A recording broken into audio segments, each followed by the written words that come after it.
पुरुष गर्भधारण करिपरिबोनी गर्भधारण जेते कष्ट जानिछ कि झियो जी माँ हम जानिबो जेते बेले पुओटिए कि झियोटिए जन्म नउठाए सेते बेले माँ को हजारेटा कंकड़ा बिच्छा कामुड़िले जेतिकी कष्ट हुए जड़े माँ को सेतिकी कष्ट होता ये झीटा चिंता करुछि माँ मते केते कष्ट पाई जन्म देलु पुओ झील जन्मिबा पाई केवल आद्या शक्ति माँ भगवती कृपा करी थांती ये झीटा चिंता करुछि तू पा मोर माँ मते छाड़ी चली गलु मु बढ़िली आज यौवन रे पदार्पण कलिनी सत এই रूप मो पाई आज कलंक साजिला এই रूप पाई मु आज समुद्र वक्षरे झास देई सबुदिन मो प्राण को हजेई देबी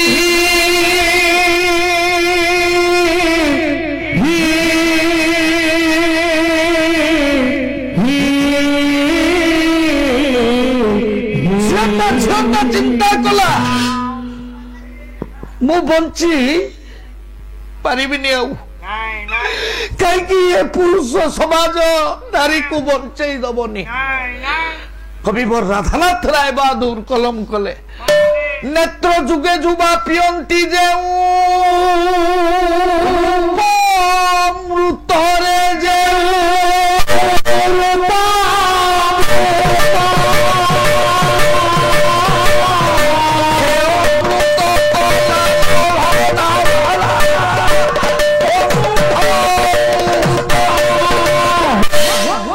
झील मानकर रूप को युवक माने जो नेत्र जुगरे पियंती से रूपटा आज व्याधि साजिछि ए झील पाई चिंता करुछि माँ भलिया जिनिस माँ भलिया अक्षर आउ जगत रे किछि नहीं ये जगत रे माँ परि केही नहीं डॉक्टर मायाधरमान सिंह पारिकुदर कवि प्रमाण देले कहले कह दुनिया रे किए माँ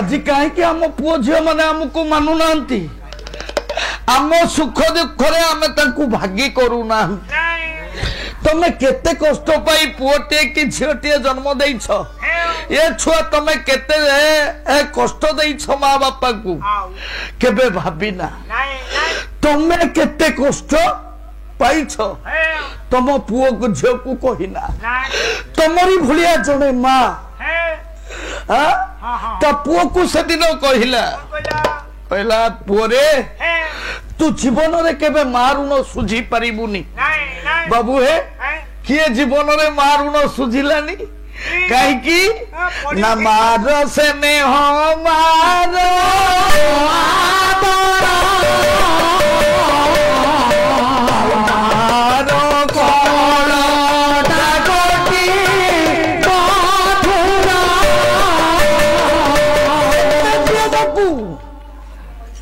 जेते जे डाकू माँ भलिया कलिया डाक के ही डाकी परिवे ना आउ माँ भलिया के ही रांधी परिवे ये माँ हाथ रंधा तुच्छा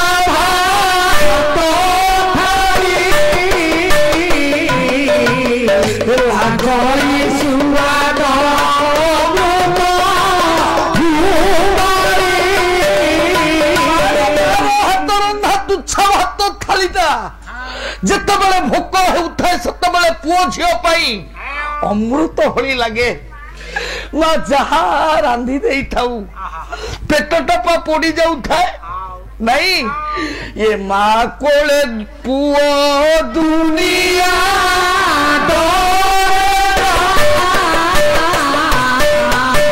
बापा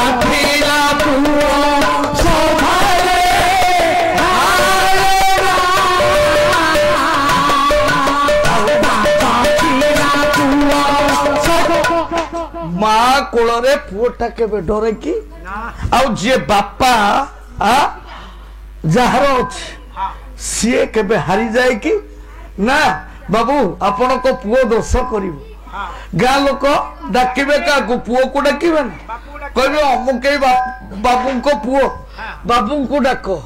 ବାବୁ ଯାଇ ଖାଲି କ୍ଷମା ମାଗିଦେଲେ ପୁଅ ତାର ଷେଣ୍ଢ ଭଳିଆ ଚାଲି ଆଇଲା। ନାଇଁ, କ୍ଷମା ମାଗିଲା କିଏ? ବାପ। ଚାଲି ଆସିଲା କିଏ? ପୁଅ। ମା ପାଇଁ ସବୁ ପୁଅ ଝିଅ ସମାନ, ସବୁ ପୁଅ ଝିଅ ସମାନ। ସମାନ ନା ସମାନ ନୁହଁ? ଗୋଟେ ଅନ୍ଧ ପୁଅଟା ଯେମିତି ଭଲ ପୁଅଟେ ସେମିତି। ଅନ୍ଧ ପୁଅକୁ ମା ତା ତଣ୍ଟି ଚିପି ମାରି ଦିଏ ନା। ଛୋଟ ପୁଅଟା ଯେମିତି ଭଲ ପୁଅଟା ସେମିତି। ଛୋଟ ପୁଅଟାକୁ ସେ ମାରି ଦିଏ ନା, ବେଶୀ ଆଦର କରେ। ସେଇଥିପାଇଁ ମାୟାଧର୍ମାନ ସିଂ କହିଲେ ପୁଅ ପଛେ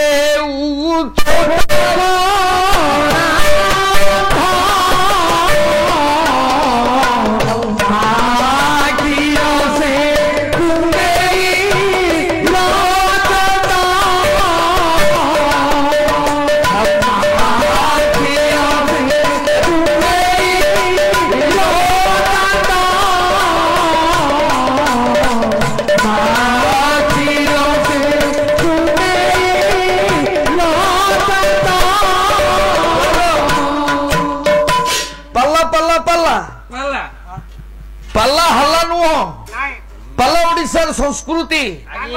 ପାଲାରୁ ନୀତିବାଦ ଶିକ୍ଷା ମିଳେ।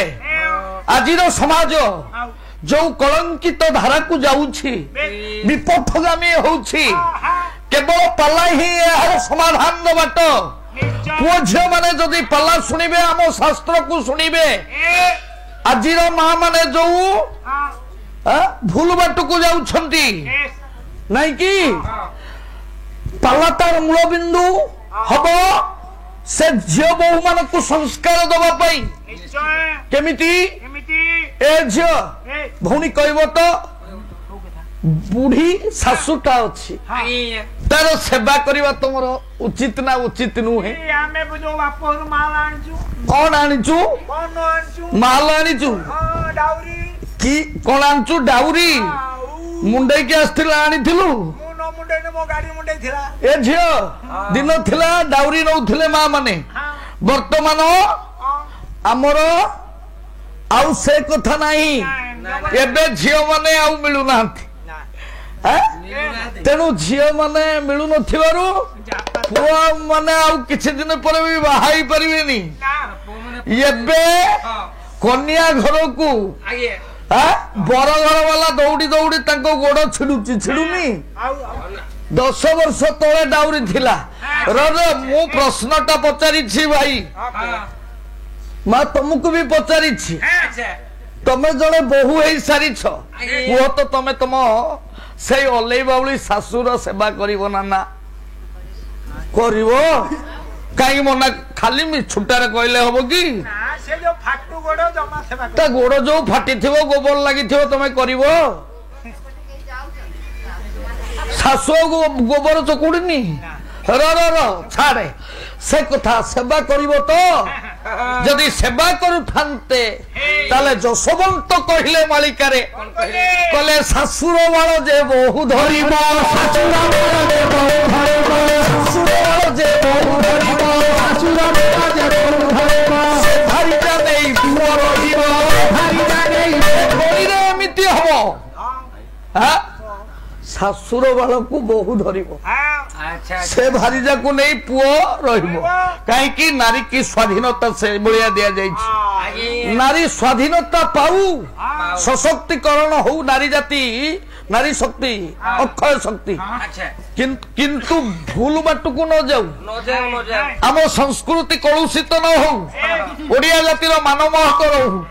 ନାଇଁ ଆଉ କଣ ହବ? ଅଚ୍ୟୁତାନନ୍ଦ ଦାସ ମାଳିକାରେ କହିଲେ, ଆଜି କଣ ହଉନି କି? କହିଲେ କୁକୁର ଖାଇବ କ୍ଷୀର, ବାଛୁରୀ ମରିବ, ବାଛୁରୀ ମରିବ, ବାଛୁରୀ ମରିବ, କୁକୁର ଖାଇବ କ୍ଷୀର, ବାଛୁରୀ ମରିବ,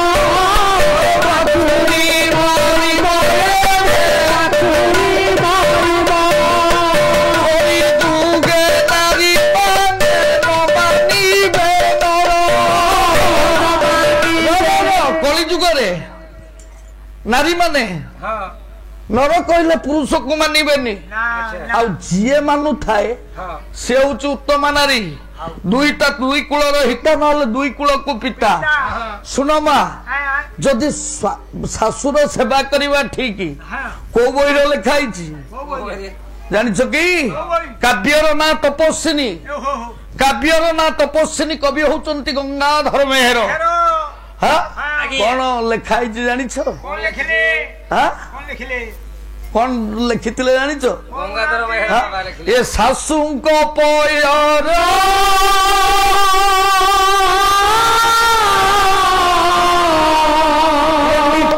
से बुद्धि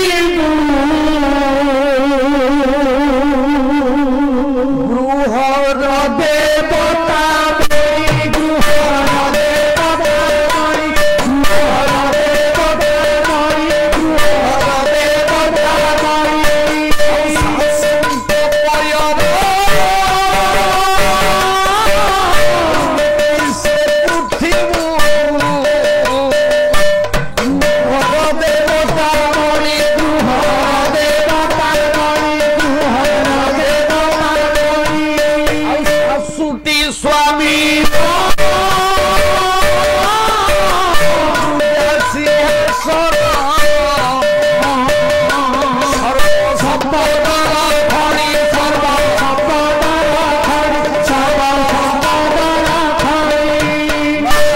शाशु को पयर कहले पाद को नीति सेवा करुथिबु माँ कई पाटी करो ना गृहर देवता मणि नहीं शाशु होची जने बहु पाई देवता पुओ झियो तम मानक पाई देवता किए किए बापा माँ ठीक तो हाँ बापा माँ देवता तो आमे बापा माँ को मानुछंती तो को बही लिखाई मधुसूदन राव वर्णबोधरे लिखिले कहले पिता माता थारू बड़ देवता के पिता माता थारू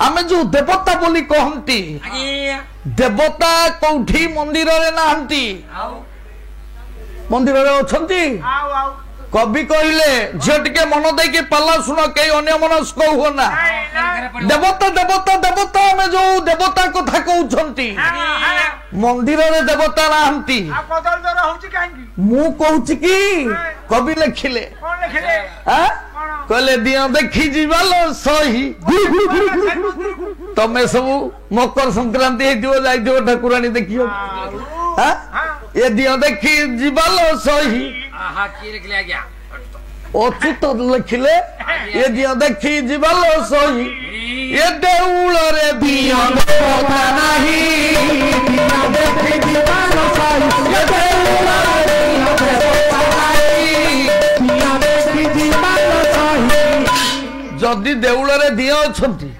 तले देवता ना अच्छा सारे वो भाबु जे आप लोगन किसी काम कर नै काहे की सारे आप लोग कहले दियो देखी जीवा को सही हां देउल रे दियो हां देवता नाही देवता नाही अच्छा मते कहन तो दियो कोन अलगा देवता कोन अलगा की बाटे अलगा जे दियो कोन देवता कोन एडा परीक्षा पड़िबो जाहाकू हमें दियंती किछि आइए से किछि नियंती नि किछि कहंती नि यार कोन काम ये कोन आजु भाई किछि कहंती नि किछि नियंती नि से होचंती दियो आगे आगे देवता किए जे जाहाकू देले जे निये अच्छा किछि कहे से होचंती देवता ताले आपण माने भूल बाटर गले आपण मान को ठीक बाट को आनी थांती बापा मां बहुतिए जदी भूल बाट को जाए ताले आनी थाई ठीक बाट को सासु ससुर तेनु देवता किए ना पिता माता थारू बड़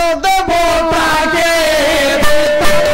थारू बड़ देवता के सरलाई दे नाही